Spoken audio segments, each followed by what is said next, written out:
Salut les démons, c'est Saikyo. Aujourd'hui, on va se parler alors de l'épisode 63 de Boruto et je voulais vous commencer en vous remerciant énormément parce que il y a 2 semaines en arrière, c'est vrai, il y a eu la pause. Et bien sur ma review de l'épisode 62 de Boruto, vous avez été déjà plus de 22 000 personnes à venir la voir, ce qui est quand même assez exceptionnel pour mes vidéos Boruto, il faut le dire.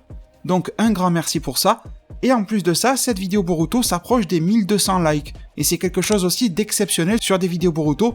Et je tiens à vous en remercier du fond du cœur. Merci beaucoup. Alors sinon, cet épisode 63, bien sûr on va s'en parler, j'ai besoin de vous parler de plusieurs sujets. La première chose à vous dire, c'est qu'il y a une nouvelle version de l'opening, donc le générique d'introduction, et ça ce n'est pas moi qui l'a remarqué, ce sont des gars sur la page Reddit de Boruto, donc merci à eux, qui ont maté l'opening, parce que moi une fois que je l'ai vu une fois, c'est bon quoi, je le remate pas, mais eux le rematent à chaque fois, et ils ont remarqué qu'un nouveau personnage apparaissait dès l'opening. On ne sait pas du tout qui il est, certaines théories sur le fait que ça serait Kawaki, certains sur un tel. Dites-moi vous en commentaire ce que vous en pensez. Sincèrement, je pourrais faire des théories des machins, mais on n'a aucun élément pour dire que c'est ça ou ça. Son physique, il y a des petites choses qui peuvent faire penser à Kawaki, mais je suis persuadé que ce personnage que l'on voit ici, c'est du foreshadowing, il apparaîtra bientôt, et je suis persuadé que ce n'est pas Kawaki. Kawaki va apparaître, etc., mais celui-là de l'opening, ça n'est pas Kawaki, d'après moi, bien sûr. Alors perso, je vais pas m'étaler sur ce personnage-là, et vous me connaissez du coup, quand j'ai pas d'éléments, je ne prétends pas faire des prédictions ou des théories. Cependant, pour moi, il y a 2 options qui sont très vagues, je le reconnais. La première, c'est un personnage tout à fait nouveau que l'anime va faire apparaître et qu'on ne connaît pas du manga. Ou alors, dans les 2 cas oui, ce sera ça, mais l'autre situation, c'est que suite à la fin de l'arc Momoshiki, je situe cette fin d'arc en épisode aux alentours de l'épisode 65, voire 66, et que l'on aurait alors une série d'épisodes qui soit vraiment du rajout, du filler, du hors-série, dans lequel ce personnage-là apparaîtrait. Ça pourrait aussi expliquer pourquoi il est plutôt révélé dans cet opening sans qu'il y ait d'annonce officielle à côté, sans qu'il apparaisse dans un magazine. Bon, ça peut être un petit peu tout, mais c'est vraiment ces 2 options-là qui sortent le plus pour moi, sans que je n'ai aucune piste sur qui il est. Dites-moi en zone commentaire si vous avez des avis. Ensuite, concernant l'épisode en lui-même, pas l'opening mais l'épisode, qu'est-ce que j'en pense ?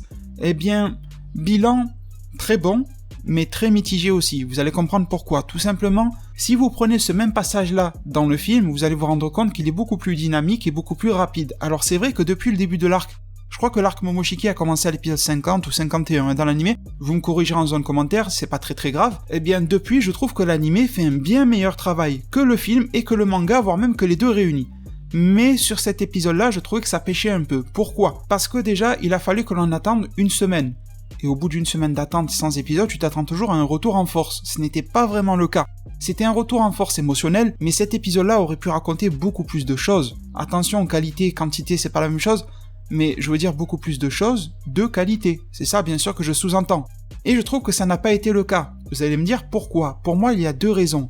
La longueur des dialogues, je trouve que ça a été très rallongé. Parfois, c'était réussi, ça rajoutait de l'émotion, et parfois, c'était bien trop long, bien trop mou, etc. Ça me rappelle un petit peu les RPG de l'époque, tu pouvais pas passer certains dialogues alors que les gars se répétaient 25 millions de fois, tu vois. Sur des vieilles consoles de jeux, ça me rappelait un petit peu cet effet-là. Alors là, je peux passer, mais c'est con de passer un épisode, quoi. Et l'autre chose, c'était les flashbacks. On va mettre au clair, les flashbacks, c'est pas quelque chose de mauvais, au contraire, mais il faut que ça soit bien utilisé.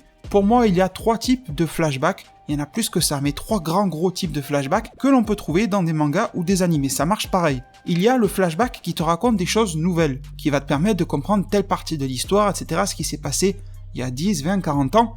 Donc au final, c'est du flashback, mais pour toi, c'est limite dans la continuité de l'histoire parce que ça te permet de mieux comprendre ce qui se passe dans le présent, et en plus c'est quelque chose de tout à fait nouveau, qui va soit mettre en scène des personnages actuels mais qui seront beaucoup plus jeunes, ou alors des personnages d'époque que tu ne connais pas mais qui seront tout aussi intéressants. Il y a carrément un arc entier dans Bleach qui est dédié à ça, quand on voit les Vizard, quand ils étaient capitaines de la Soul Society, etc. Cet arc-là est vachement intéressant et au final c'est un gros flashback, tu vois. D'ailleurs je crois que dans la version manga de Bleach, toutes les pages sont noires, je veux pas dire de conneries, mais je crois que cet arc-là, les pages sont noires, et si vous lisez les mangas, les flashbacks ont toujours le contour des pages noires au lieu d'être blanches, sous-entendu que c'est un flashback. Et ceux-là de type de flashback sont cool, que ça dure une page ou tout un arc de je sais pas combien d'épisodes ou de pages, c'est peu importe mais c'est bien parce que ça t'apprend des choses. Deuxième catégorie pour moi de flashback, c'est le flashback de type émotionnel on va dire, c'est-à-dire que c'est des choses que tu connais déjà, mais que l'on va te remettre à l'écran histoire d'appuyer le moment d'émotion que tu es en train de vivre. C'est quelque chose qui arrive typiquement, il n'y a pas d'exemple précis, mais typiquement dans les mangas shonen, au moment où le héros va s'énerver et dans sa tête il a un flashback de la personne qui vient de mourir, de sa vie du passé, genre il était heureux, maintenant il est malheureux, alors il va s'énerver contre le mec qui l'a rendu malheureux, je pense que tu vois de quoi je parle. Et là ça vient appuyer le moment, ou alors c'est simplement, sans parler d'action, c'est pour appuyer la tristesse ou la joie d'un moment, on te montre un flashback qui correspond. C'est souvent très rapide. Des fois même dans les mangas, dans les tomes, c'est même pas une page entière, c'est juste une case dans laquelle il va y avoir une espèce de sous-bulle dans laquelle il y a le flashback qui correspond, un petit peu comme si le héros pense. Donc c'est quelque chose de pas très intrusif, de rapide et de puissant. Et troisième catégorie, malheureusement c'est la moins bonne des trois à mes yeux, et celle dont cet épisode 63 a abusé, c'est les flashbacks pseudo-émotionnels, c'est-à-dire qu'en fait, on te fait croire que c'est pour faire de l'émotion, sauf que c'est plus fait pour remplir l'épisode. Et ça, attention, même Naruto Shippuden en a un petit peu abusé, en particulier l'anime plus que le manga. Le manga Naruto et Naruto Shippuden sont pleins de flashbacks, très souvent pour expliquer ce qui s'est passé avec tel ou tel bonhomme. Les flashbacks émotionnels existent, parfois ils sont longs dans le manga, mais l'auteur gère plutôt bien son truc. C'est vrai qu'avec Toby, j'ai trouvé ça un petit peu long, mais en comparaison de l'anime, le manga se débrouillait beaucoup mieux. C'est vrai que les studios Pierrot, au niveau animé, les flashbacks, ils y vont très fort. Et là, ils l'ont refait. La scène de Naruto qui se sacrifie, on l'a vu et revu maintenant, tu vois. Vraiment beaucoup. Et cet épisode, au final, je sais pas, j'ai pas compté, je veux pas dire de mensonge, j'aime pas ça, mais peut-être qu'il y a 40% de l'épisode qui est dédié à des flashbacks de ce type-là, et ça, c'était pour moi un gros point noir. Des points positifs et des points, je sais pas si c'est une expression pour dire l'inverse de point noir, mais des fameux points positifs, il y en a, ne vous inquiétez pas. J'ai beaucoup aimé l'épisode, mais on va dire que j'ai beaucoup aimé l'épisode, mais j'ai pas pu m'empêcher de m'ennuyer pendant de longs moments, et c'est ça qui est fort dommage. Et donc au final, là, le devant, on va directement en arriver sur les points positifs, parce que les points négatifs, je vais pas non plus m'éterniser dessus, je vois pas l'intérêt. Longueur des dialogues, et flashback du mauvais type, en fait, le troisième que j'ai cité, et qui en plus traînaient eux aussi en longueur. On revoyait les éléments du tournoi, etc.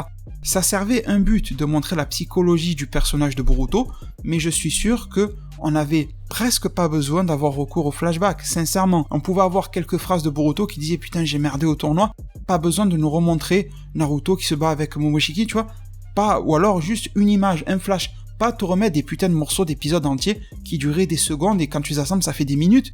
Ça faisait beaucoup, trop, c'est ça le problème. Sinon, dans les bonnes choses que j'ai beaucoup apprécié dans cet épisode-là, la musique. Un vrai effort a été fait là-dessus, certains thèmes, je pense, ont été repris de Shippuden, un truc comme ça, mais même les thèmes un petit peu originaux étaient super bien sûr dans l'émotion, mais super bien. Un épisode qui prouve que même s'il n'y a pas d'action, on peut faire de très beaux épisodes, un petit peu comme le dernier épisode de My Hero Academia, c'est un très bon point. Le gros point majeur et positif de l'épisode aura été le développement de la psychologie des personnages, et en particulier de Boruto.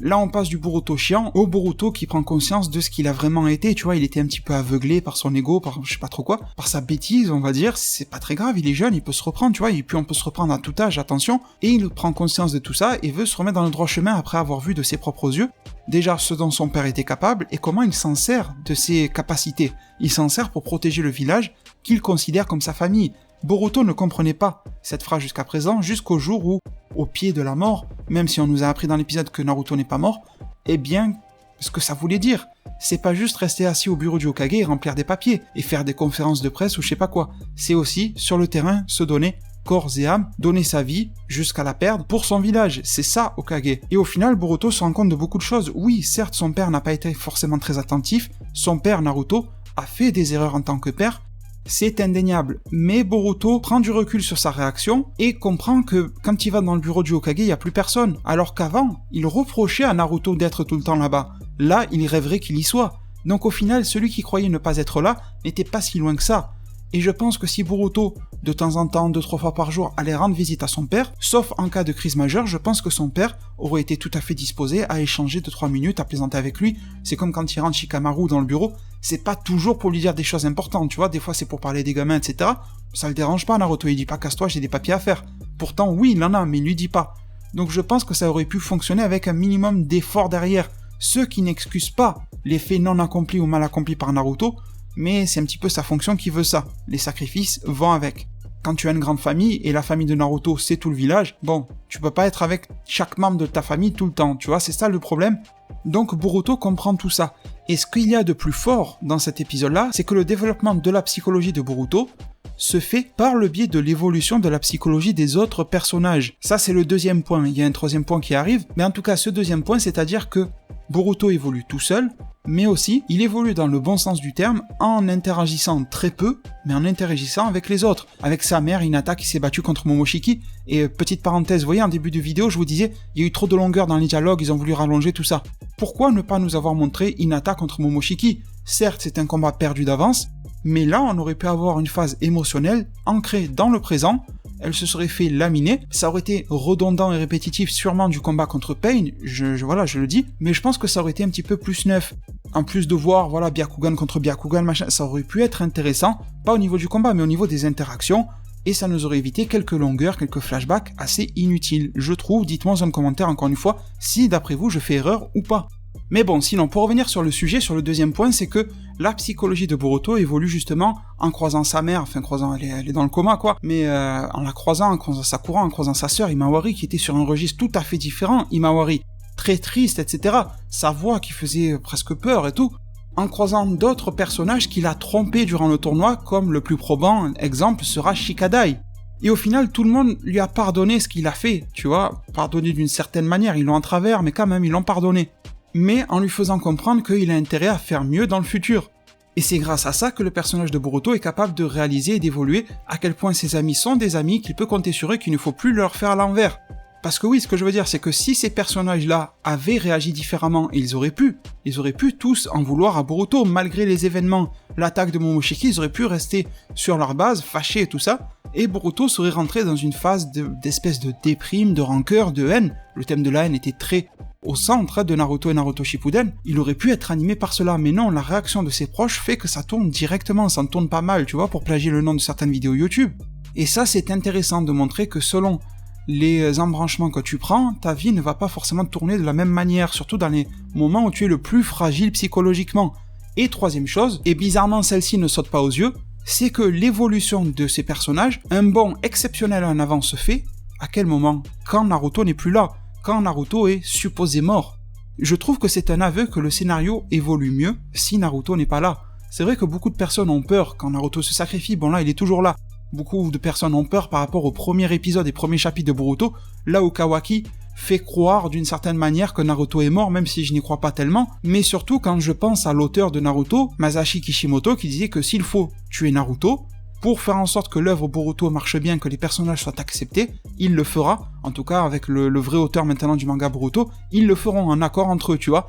Et je trouve que là c'est un exemple parfait que scénaristiquement parlant, ça marche beaucoup mieux quand Naruto n'est plus là. Et je pense que à terme Naruto est voué à n'être plus là, ou alors à être relayé vraiment au second rang, c'est-à-dire que quelque chose va faire qu'il ne pourra plus combattre, un petit peu comme Gai Sensei, tu vois. Je sais pas moi, un contre-coup du fait d'avoir été un Jinchuriki, je vous dis ça au hasard, mais tu vois, on peut toujours trouver une petite connerie pour l'écarter, parce que ça marche mieux comme ça. Ça me fait penser un petit peu à la fin de l'arc Cell, là où Bulma et tout ça avaient dit à Goku c'est mieux quand t'es pas là, enfin tu vois, c'est pas faux. Franchement c'est pas faux, surtout quand la nouvelle génération est là, et vous remarquerez que dans Dragon Ball c'était un petit peu pareil. C'était légèrement plus tôt, mais au moment où Goku a refusé de venir, la nouvelle génération était en train de se mettre en place, c'est-à-dire qu'on était à une période pré-ellipse, juste avant de démarrer l'arc Buu, donc Gohan plus grand, et d'avoir Goten et Trunks qui auraient pu être et faire office de nouvelle génération et être placés comme des héros de la série. Ça aurait pu le faire comme ça, sauf que pour Dragon Ball, ça n'a pas aussi bien marché. Pour Boruto, je pense que ça marcherait très bien. Populairement, j'espère que oui, mais scénaristiquement, la preuve est là, ça marche. Sinon les deux, dans tout ce que je voulais vous dire, tout ça, ça concerne la bonne grosse première partie de l'épisode, et je trouve que ça résume plutôt bien ma pensée. Bien sûr, j'ai beaucoup aimé, mais je ne reviens pas trop sur ça, tout ce que l'on a déjà vu dans le film et le manga, le fait que Boruto mette la veste de son père jeune, et qu'en même temps il mette le bandeau de Sasuke jeune, tout ça est très très émotionnel et intéressant, mais le gros de l'émotion, je l'ai vécu en voyant le film. Le manga a épongé le reste d'émotions que j'avais par rapport à ça, et l'anime arrive un petit peu tard pour ça. C'est pour ça que je me focalise sur les nouveautés. C'est ça qui m'intéresse dans cet arc-là, version animée. Sinon, ce que j'ai bien aimé, même si là, je suis mitigé, c'est Sasuke. J'ai adoré Sasuke qui s'impose en tant que meneur. Il veut que Boruto soit là, il viendra. Il s'impose, le type. Donc ça, j'ai adoré. Après, est-ce que le long discours entre Sasuke et Boruto était nécessaire comme ça ? C'est bien, ça fait du lien entre les deux bonhommes. Ça ne ressemble pas vraiment à Sasuke. Vous allez me dire, Sasuke évolue aussi. Vous n'avez pas tort. C'est pour ça que je suis mitigé, mais je voulais vous en faire part. J'ai bien aimé en tout cas ce passage-là, et on a des Kage, et Sasuke n'a pas peur de s'imposer face aux Kage. De toute façon, Sasuke n'a jamais eu peur de la ramener, d'ouvrir sa gueule grand face à tout le monde, tu vois, donc c'est pas maintenant qu'il va le faire, mais c'est intéressant à voir. Ensuite, Sarada a été mise de côté, c'est à peu près normal. Pourquoi est-ce que Sasuke recrute Boruto? C'est pas pour ses beaux yeux, ni pour ses beaux pouvoirs, tu vois, c'est pas pour ça du tout. C'est pas parce que c'est son élève, c'est parce que Boruto va avoir un lien qui n'a rien à voir avec le combat et avec la force. Alors si, il va s'avérer qu'au combat il va être là, mais ce que Sasuke attend de Boruto, c'est que le lien soit refait avec son père, qu'il y ait quelque chose qui se passe, plus du côté émotionnel que du côté action, parce qu'au final, Sasuke compte surtout sur lui-même pour découdre avec Momoshiki et compagnie, sur un hypothétique retour de Naruto, sur les Kage, c'est sur ça qu'il compte, sur les gros morceaux, tu vois, de puissance. Boruto n'en fait pas encore partie. Donc, pourquoi est-ce qu'il y a Sarada reste là? Déjà parce qu'elle n'a pas lieu d'être là et qu'elle ne servirait à rien. Si Boruto n'avait pas de lien familial, émotionnel avec tout ça, il aurait dit reste là, petit. Donc, autant la protéger.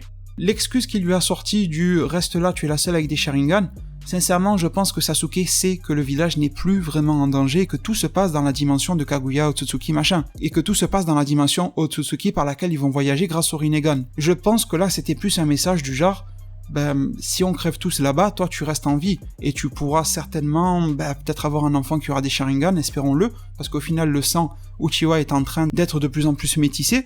Donc moi c'est cool, c'est bien, je suis quelqu'un dans la vie de très ouvert au métissage, mais dans le cadre de Naruto, est-ce que ça ne mènerait pas à l'extinction des pouvoirs, de certains pouvoirs, ou à la création de nouveaux? Après tout, le métissage dans Naruto a apporté beaucoup de bonnes choses aussi. Mais c'est à ça, je pense, que Sasuke pense, ils sont les derniers de la ligne Uchiwa. De temps en temps, il y a un mec qui pop, il s'est fait greffer 2-3 yeux, mais c'est pas ça, tu vois, les vrais ils sont là. Donc je pense que le message était là, j'ai beaucoup aimé les liens entre les personnages, le fait qu'on fait évoluer grandement Boruto, en plus le voir avec la veste, c'est du fanservice, mais c'est bien fait. Et j'ai jamais été contre le fanservice, et je vous l'ai toujours dit sur ma chaîne, en particulier concernant Dragon Ball, le fanservice c'est bien, si c'est bien fait. C'est con, hein, ce que je dis, mais c'est la vérité. Et le fanservice c'est mal si c'est juste dans l'objectif de faire du fanservice. C'est pour ça que j'attends de pied ferme le film Dragon Ball Super 2018. Parce qu'on nous promet du fanservice, à voir comment il sera utilisé, à bon escient ou pas. Moi je m'en fous que des industriels, quand je dis des industriels, c'est les sociétés qui font les animés, tout ça, s'enrichissent grâce au fanservice, ça leur permet de faire des figurines de Boruto avec la veste. Je m'en fiche, moi. Si on nous a raconté une belle histoire grâce à cela, où est le problème, sincèrement? Non, tout va bien. Donc voilà les devins, je vais conclure ma vidéo sur cela, je vous ai partagé tout ce que j'avais à vous dire. N'hésitez pas à revenir point par point sur ce que j'ai dit dans la zone commentaire, j'ai touché à plusieurs sujets, le nouveau personnage de l'opening, etc. Merci, encore une fois, si je vous retrouve tout aussi nombreux que la semaine dernière sur ma review, ça serait juste parfait, aussi bien en termes de vues, mais que du soutien, les fameux pouces bleus, les likes, merci du fond du cœur. Prenez tous super bien soin de votre futur, et à plus pour de prochains arts divinatoires.